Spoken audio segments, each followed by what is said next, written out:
നമ്മുടെ മലയാളികൾ ലോകത്താകെയുണ്ടല്ലോ. അവർ മികച്ച സേവനമാണ് അതത് രാജ്യങ്ങളിൽ നടത്തുന്നത്. തങ്ങളുടെ നാടിന് ഇങ്ങനെയൊരു ദുരന്തം ഏറ്റുവാങ്ങേണ്ടി വന്നപ്പോൾ അവർ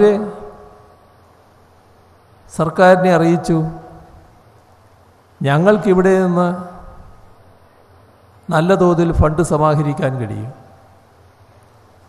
പക്ഷേ ഏതെങ്കിലും മന്ത്രി വന്നത് സ്വീകരിക്കണം. ഞങ്ങളതിന് തടസ്സം പറഞ്ഞില്ല.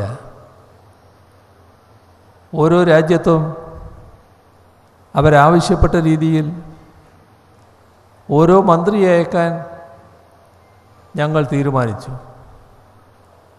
മന്ത്രിക്ക് വിദേശ രാജ്യത്ത് പോകണമെങ്കിൽ കേന്ദ്ര ഗവൺമെൻറ്റിൻ്റെ അനുമതി വേണം. ഇതുപോലൊരു കാര്യമാകുമ്പോൾ പ്രത്യേകിച്ചു. അതിനായി കേന്ദ്രത്തിൻ്റെ അനുമതി ചോദിച്ചു. വന്നോ? മറുപടി അനുമതി നിഷേധിച്ചുള്ള മറുപടി. എന്താണിത്? നമ്മുടെ നാട് എന്ത് പാതകമാണ് ചെയ്തിട്ടുള്ളത്?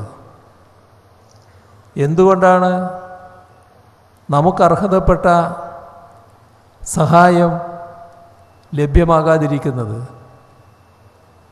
നിങ്ങളെല്ലാവരും ഓർക്കുന്നുണ്ടാകും, ആ ഘട്ടത്തിൽ നമ്മുടെ കേരളം ഒറ്റക്കെട്ടായി നിൽക്കേണ്ട സന്ദർഭം. ജനങ്ങൾ ഒറ്റക്കെട്ടായി തന്നെ നിന്നുവെന്ന് സംശയമില്ലാതെ പറയാം. പക്ഷേ കേരളത്തിൻ്റേതായ ശബ്ദം ഒന്നിച്ചുയരേണ്ട ഘട്ടത്തിൽ കേന്ദ്ര ഗവൺമെൻറ് സമീപനത്തെ പിന്താങ്ങിക്കൊണ്ടുള്ള ശബ്ദം കേരളത്തിൽ നിന്ന് ഉയരുന്നതും നാം കേട്ടു. കേരളത്തിലെ പ്രതിപക്ഷമാണ് അത്തരമൊരു നിലപാട് സ്വീകരിച്ചത്. അതെവിടം വരെ എത്തി? വല്ലാത്ത പ്രയാസം അനുഭവിക്കുന്നൊരു ഘട്ടം. നാടിൻ്റെ പുനർനിർമ്മാണത്തിലേക്ക് നാം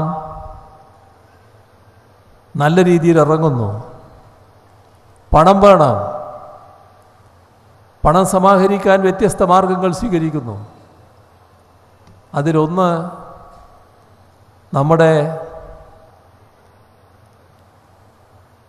ജീവനക്കാരിൽ നിന്ന് തൽക്കാലം ഒരു പണം സ്വീകരിക്കലാണ്. അത് തിരിച്ചു കൊടുക്കും. സാലറി ചാലഞ്ച് എന്ന് പറഞ്ഞുകൊണ്ടൊരു പദ്ധതി തയ്യാറാക്കി. അതിനെ അടക്കം എതിർക്കുന്ന നില വന്നു.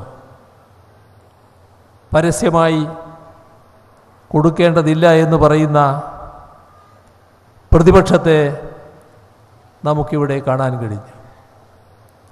മാത്രമല്ല, അതിനെതിരെ കോടതിയെ സമീപിക്കാനും അവർ തയ്യാറായി.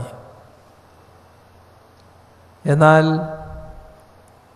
കേന്ദ്ര ഗവൺമെൻറ്റും കേന്ദ്ര ഗവൺമെൻറ്റിനോടൊപ്പം ചേർന്നുകൊണ്ട്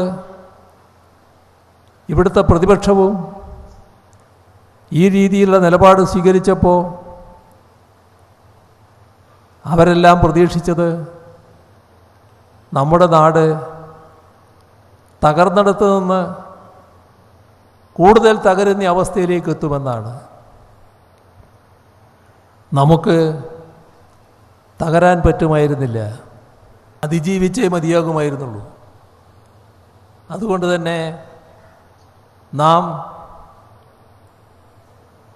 അതിനായി ശ്രമിച്ചു. ആ കാര്യത്തിൽ ജനങ്ങൾ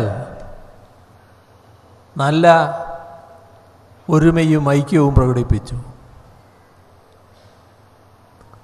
അതിനുശേഷം കേരളത്തിൻ്റെ അതിജീവനം കണ്ട് രാജ്യവും ലോകവും ആശ്ചര്യപ്പെട്ടു. എങ്ങനെ ഇവർക്കിത് സാധിച്ചുവെന്ന്. ഒരു കാരണം മാത്രമേ ഉള്ളൂ. അത് നമ്മുടെ നാടിൻ്റെ ഒരുമയും ജനങ്ങളുടെ ഐക്യവുമാണ്. ഈ വേറിട്ട ശബ്ദങ്ങളൊന്നും ജനങ്ങളെ ബാധിച്ചില്ല.